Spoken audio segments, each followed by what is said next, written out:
Good morning students, today we will continue with the chapter human eye and the colourful world. अपने पढ़ रहे थे human eye and the colourful world. इस chapter के अंदर अपने सबसे पहले ह्यूमन आई की स्ट्रक्चर के बारे में पढ़ा था, जिसके अंदर ह्यूमन आई के parts, cornea, retina, rods, cones, islands, hair muscles, इन सब के बारे में पढ़ा था।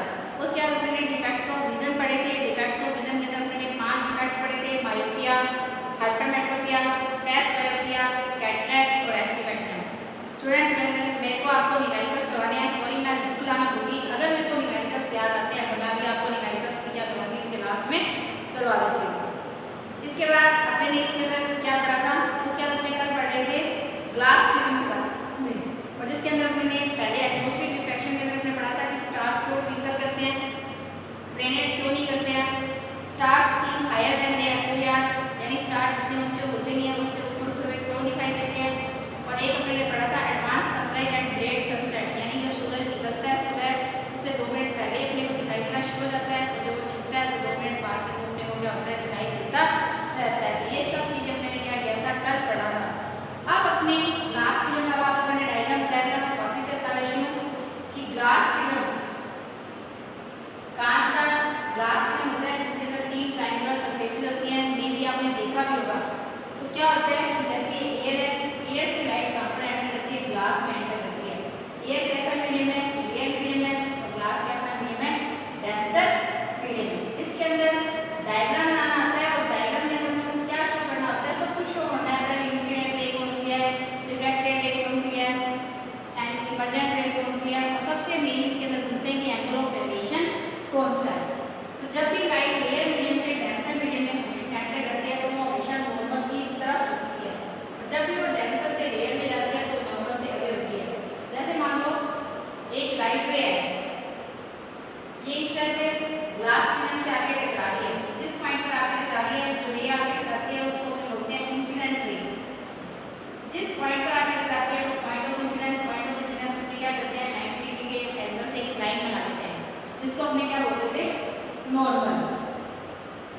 जब भी लाइट एयर मीडियम से डेंसर मीडियम में आती है तो वो हमेशा क्या होती है, नॉर्मल की तरफ झुकती है, क्योंकि नॉर्मल यही है, तो नॉर्मल की तरफ झुकती है। तो ये हो जाता है एंगल ऑफ इंसिडेंस, और ये हो जाता है एंगल ऑफ रिफ्रैक्शन। तो यहाँ पर ये किसकी तरफ झुकी है, बेस की तरफ झुकी है। अब ये हो गई रिफ्लेक्टेड रे। रिफ्लेक्टेड रे यहाँ पर जिस पॉइंट पर है, इससे तो बाहर निकलना है वापिस से प्रिज्म के अंदर से, क्योंकि ग्लास प्रिज्म है, मिरर नहीं है, तो ये क्या करेगी, वापिस से बाहर निकलेगी। तो यहाँ पर अपने क्या करते हैं, एक लाइन बना देते हैं जिसको अपने बोलते हैं नॉर्मल। जब भी लाइट डेंसर मीडियम से एयर मीडियम में जाती है तो वो हमेशा क्या होती है, नॉर्मल से अवे हो जाती है, यानी क्या होती है, इस तरह से नीचे चली जाती है। इसको अपने क्या बोलते हैं, इमर्जेंट रे। क्या बोलते हैं इसको, एमर्जेंट रे। ये जो एमर्जेंट रे है वो भी नॉर्मल के साथ एक एंगल बनाते हैं, जिसको अपने बोलते हैं एंगल ऑफ इमर्जेंस। बताया हुआ ये बात। अब देखो लाइट अगर स्ट्रेट लाइन में जाती है तो ये यूं करके जाती है, और ये लाइट यूं आ रही है, इन दोनों के बीच में एक एंगल हो गया। देखो एंगल ये वाला एंगल है, इसको x लिख देते हैं, ये एंगल ऑफ डेविएशन ही है। जो इंसिडेंट रे है और जो इमर्जेंट रे है, इन दोनों के बीच में जो एंगल बनता है उसको अपने क्या बोलते हैं, एंगल ऑफ डेविएशन के नाम से जानते हैं। और दोनों बार लाइट कहाँ पर जाती है, नीचे की साइड क्या होती है, हमेशा बेस की तरफ झुकती है। इसका कारण क्या होता है कि बेस कैसा होता है, थिकर पार्ट ऑफ प्रिज्म होता है। अब है डिस्पर्जन ऑफ लाइट। टॉपिक का नाम है dispersion of light. Dispersion of light के अंदर क्या बता रहा है ये, कि सन की लाइट है वो 7 कलर से मिलकर बनी होती है, और वो 7 कलर कौन कौन से होते हैं, विबग्योर। विबग्योर, वी का मतलब वायलेट, वायलेट का मतलब जो बैंगन का कलर होता है। आई का मतलब इंडिगो, इंडिगो नील का कलर होता है, अपने कपड़ों में नील कराते हैं। ब्लू आपको पता ही है, ग्रीन, येलो, ऑरेंज और रेड, ये कलर्स होते हैं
डेविएटेड का मतलब क्या होता है, भटकना, अपने रास्ते से भटकना। ये क्या होती है, सबसे कम अपने रास्ते से भटकती है, इसलिए स्पेक्ट्रम का अपर पार्ट बनाती है। और वायलेट कलर आप समझ ही गए होंगे कि वायलेट का नीचे वाला काम क्या है, वायलेट की स्पीड क्या होती है, सबसे कम होती है, इस कारण से ये क्या होता है, सबसे ज्यादा डेविएटेड होता है ये कलर, इसलिए क्या करता है, स्पेक्ट्रम का सबसे नीचे वाला पार्ट है वो बनाने का काम करता है। तो ये डिस्पर्जन ऑफ लाइट और ये हो गया क्या कहते हैं, स्पेक्ट्रम ऑफ वाइट लाइट। तो ये सबसे इंपॉर्टेंट टॉपिक्स के अंदर अपने आ जाते हैं। उसके बाद अपने रेनबो, रेनबो कैसे बनता है, रेनबो भी ऐसे बनता है, लेकिन रेनबो के अंदर बस थोड़ा सा डिफरेंस होता है, वहां पर प्रिज्म नहीं है, वहां पर क्या होती है, हमारी रेन ड्रॉप्स होती हैं, बरसात की जो बूंदें होती हैं। तो कभी भी गौर करना, रेनबो कब बनता है, जब बरसात आ रही हो और धूप निकल रही हो, यानी रेनबो बनने के लिए दो कंडीशंस एसेंशियल होती है, एक तो बरसात आ रही हो और धूप निकली हो, प्लस रेनबो हमेशा क्या होता है कि अगर सूरज ईस्ट में है तो रेनबो कहाँ पे बनेगा, वेस्ट में बनेगा, अगर सूरज वेस्ट में है तो रेनबो किस में बनेगा, ईस्ट के अंदर बनेगा, यानी बिल्कुल क्या बनता है, अपोजिट डायरेक्शन के अंदर बनता है। जैसे यहाँ पर जो रेनबो क्या होता है, ब्यूटीफुल आर्क होता है 7 कलर्स का, जो नेचुरली अपने आप ही नेचर के अंदर बनता है। जब ग्लास जो रेन ड्रॉप्स होती है किसका काम करती है, ग्लास प्रिज्म का काम करती है, और जिसके कारण से क्या होता है कि व्हाइट लाइट और 7 कलर के अंदर क्या होती है, स्प्लिट हो जाती है, और जिसके कारण से क्या होता है, रेनबो होता है। लाइट लाइट क्या टकराती है, 7 कलर के अंदर डिवाइड हो जाती है, बाहर निकलती है, जैसे इसके अंदर प्रिज्म के अंदर से बाहर निकल जाती है, इसके अंदर वापस से क्या हो जाती है, ये अंदर की साइड घूम जाती है, और उसके बाद ये क्या होता है, वापस से बाहर इस तरह से क्या होता है, प्रिज्म बनता हुआ दिखाई देता है। इसके अंदर कई सारे वर्ड, इसके अंदर कई सारे फिनोमेना होते हैं। पहले तो होता है लाइट का रिफ्रैक्शन, पहले हो गया लाइट का रिफ्रैक्शन, फिर उसके बाद लाइट का क्या हो गया, डिस्पर्जन, लाइट 7 कलर में डिवाइड होगी, उसके बाद बाहर नहीं निकलती, वापस से अंदर आ गई, इसको बोलते हैं टोटल इंटरनल रिफ्लेक्शन। ये टोटल इंटरनल रिफ्लेक्शन स्टूडेंट जब आप क्लास में होंगे तब बताऊंगी मैं क्या होता है, क्योंकि अगर मैंने अभी आपको समझाया तो भी मुझे नहीं लगता कि आपको समझ आएगा। और उसके बाद ये वापस से क्या हो जाती है, बाहर निकल जाती है, वापस से इसका क्या हो जाता है, रिफ्लेक्शन हो जाता है, क्योंकि एयर से डेंसर में गई थी, क्योंकि एयर से वाटर ड्रॉप में गई थी तो डेंसर में गई थी, तो इसका रिफ्रैक्शन हुआ। जब ये वापस से एयर ड्रॉप से कहाँ पर निकली, एयर के अंदर निकली, तो वापस से इसका क्या हो गया, रिफ्रैक्शन हो गया। तो इस तरह से क्या होते हैं, इसके अंदर ये फिनोमेना है वो होते हैं। तो क्वेश्चन आता है कि रेनबो क्या है, इसके लिए क्या कंडीशन जरूरी है, उसका डायग्राम बनाओ। तो डायग्राम आपने बनाना है, बुक के अंदर से देखो, आपको कलर्स लेके जाने होते हैं। ये आप क्लास में आओगे तो कुछ बातें ऐसी हैं जो आपको क्लास में बताने वाली हैं, तो आपको तब मैं पेपर अटेंड करना बताऊंगी कि कैसे होता है। बस आप यही दुआ करो कि बस 31 अगस्त लास्ट हो और स्कूल के अंदर ऑफलाइन क्लासेस शुरू हो जाए, ताकि आपको भी पढ़ने का मजा आए और हमें पढ़ाने का मजा आए। तो यहाँ पर आर्क है ब्यूटीफुल 7 कलर्स का, जो स्काई के अंदर नेचुरली बनता है। जब भी मतलब रेन ड्रॉप्स है वो किसका काम करती है, ग्लास प्रिज्म का काम करती हैं, और इसके कारण से ब्यूटीफुल 7 कलर का आर्क बन जाता है। इसके लिए कंडीशंस ये जरूरी है, एक तो बरसात हो रही हो, और दूसरा क्या हो कि सन है वो शाइन कर रहा हो। तो अब इसी के अकॉर्डिंग कुछ क्वेश्चंस हैं जो अपने बात करते हैं। Why the sky appears blue, sky appears blue, why the sky appears blue. इससे पहले एक बात और सुन लो, स्काई के अंदर दो तरह के पार्टिकल्स होते हैं। टिंडाल इफेक्ट पढ़ा हुआ है तुम लोगों ने। टिंडाल इफेक्ट का मतलब क्या होता है कि जब भी लाइट के रास्ते में कोई भी पार्टिकल्स आ जाते हैं तो लाइट क्या हो जाती है, स्कैटर हो जाती है। The scattering of light by the particle of its path is known as Tyndall effect. यानी लाइट के रास्ते में कोई भी पार्टिकल्स आ जाते हैं तो उसके कारण से लाइट क्या हो जाती है, स्कैटर हो जाती है। इसको अपने क्या बोलते हैं, इस इफेक्ट को अपने बोलते हैं टिंडाल इफेक्ट के नाम से जानते हैं। ये तुम्हारे को मैंने बता रखा है कि जैसे अगर मान लो अपने सूरज को ईस्ट फेस को अगर मान लो अपना घर है, अपने कमरा है, बिल्कुल सूरज की रोशनी उसके अंदर सुबह उठते ही आती है, दोपहर के टाइम भी आती है। तो अगर मान लो हमने पूरे कमरे के अंदर क्या करें, पर्दे लगा दे, पूरे कमरे में अंधेरा कर दे, खिड़कियां वगैरह बंद कर दे, दरवाजा बंद कर दे, बिल्कुल अंधेरा है। अगर वहाँ पर कोई छोटा सा छेद हो जहाँ से सन की लाइट आ रही हो, तो तुम्हें वहाँ पर छोटे छोटे डस्ट पार्टिकल्स उड़ते हुए दिखाई देते हैं। वो किसका एग्जाम्पल है, टिंडाल इफेक्ट का एग्जाम्पल है। तो एयर के अंदर दो तरह के मतलब पार्टिकल्स प्रेजेंट होते हैं, कि dust particle, water vapours present होते हैं, जो साइज के अंदर बड़े होते हैं। तो जब सन की लाइट उनसे टकराती है तो उनसे टकराकर वो व्हाइट कलर की दिखाई देती है। कैसी दिखाई देती है, वो स्कैटर होकर वापस मिक्स हो जाता है कलर, वो कैसे होती है, व्हाइट कलर की अपीयर होती है।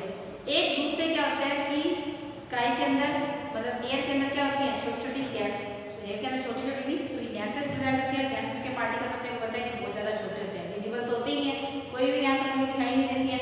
तो इस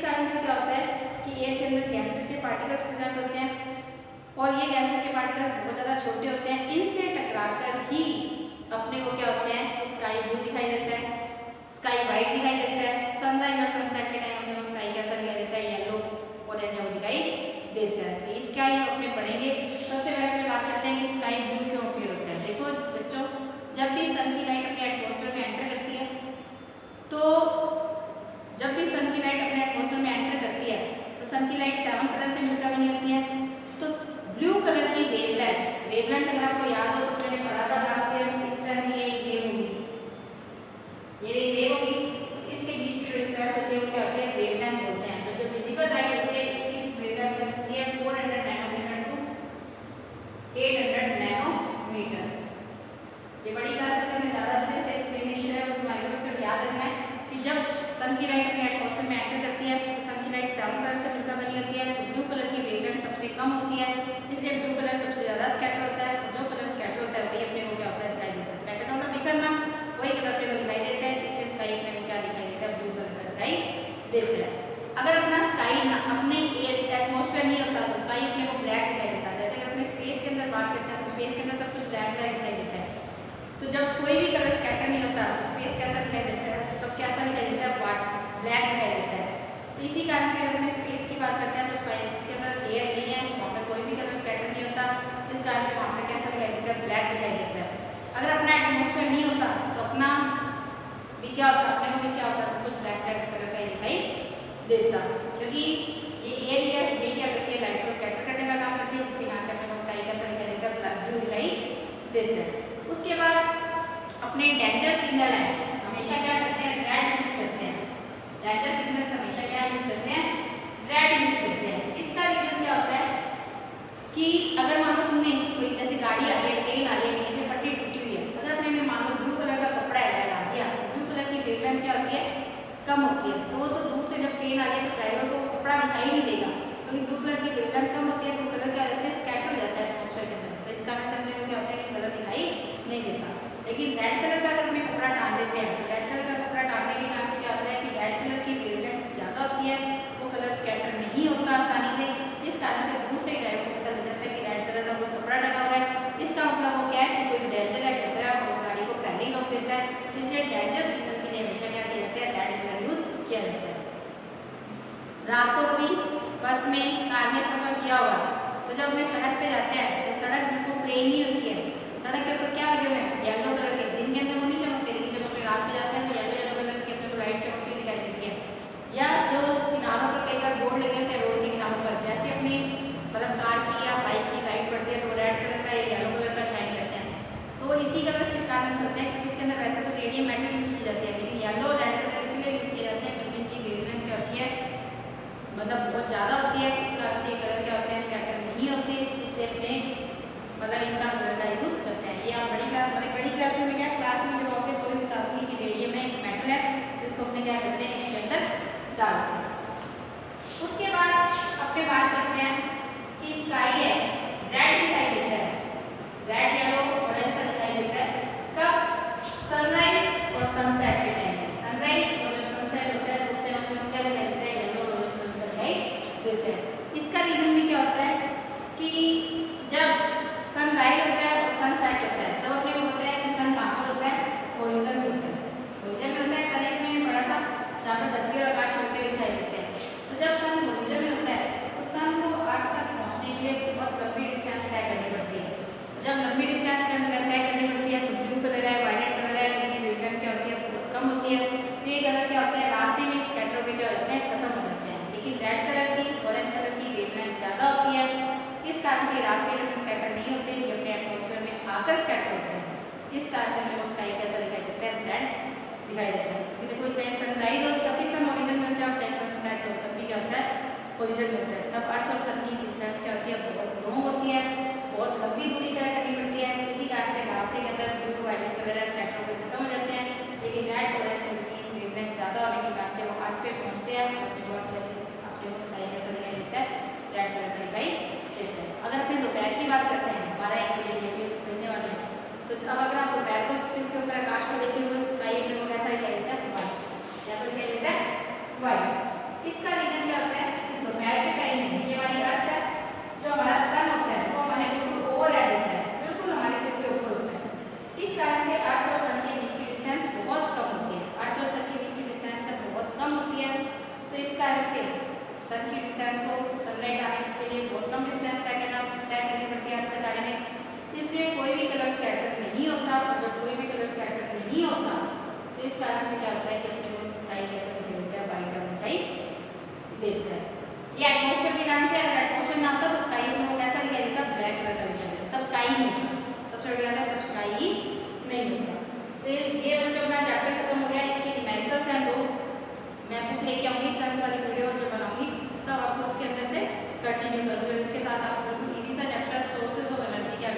स्टार्ट करेंगे। Thank you students, have a nice day.